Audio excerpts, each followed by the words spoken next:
Plesni savez Srbije organizovao je zimski kamp na Zlatiboru sa ciljem da okupi mlade plesače iz početnih kategorija kako bi se u dobrim uslovima za vežbanje napravio tim koji će na najbolji način predstavljati svoju zemlju na budućim državnim prvenstvima.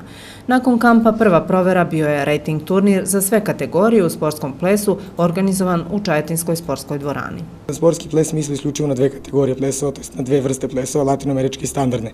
Latinoamerički su oni temperamentni, ima ih 5, samba, rumba, čača, pa su dobili džajv, igraju se u paru. Takođe postoje i ti standardni plesovi, ljudi ih više pamte po onim lepim haljinama velikim koje su karakteristične za balove, odakle su i krenuli ti plesovi, to su valcer, tango, bečki valcer, slow fox i quick step. Dakle, u obe vrste plesova imamo po 5 plesova i takmičari se mogu takmičiti ili u toj jednoj disciplini latinoameričkoj ili u standardnoj, a ima i oni koji plešu svih 10, pa s toga imamo i ta 3 državna prvenstva, latinoameričku, standardne plesove i kombinacije.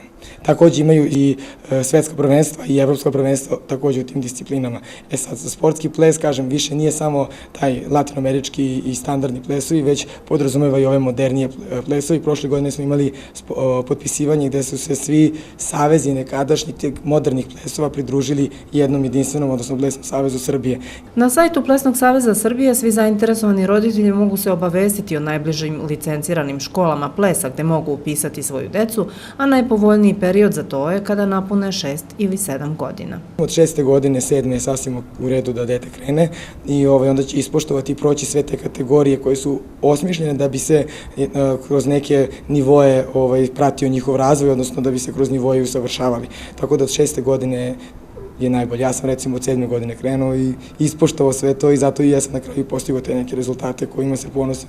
Sport je nešto što je zaista kompleksno i lepo i da je zdravo pre svega za svako dete da se razvija i mentalno i fizički.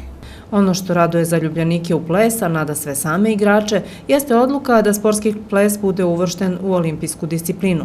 Eto još jednog dobrog razloga zašto bi se deca mogla zainteresovati za ples.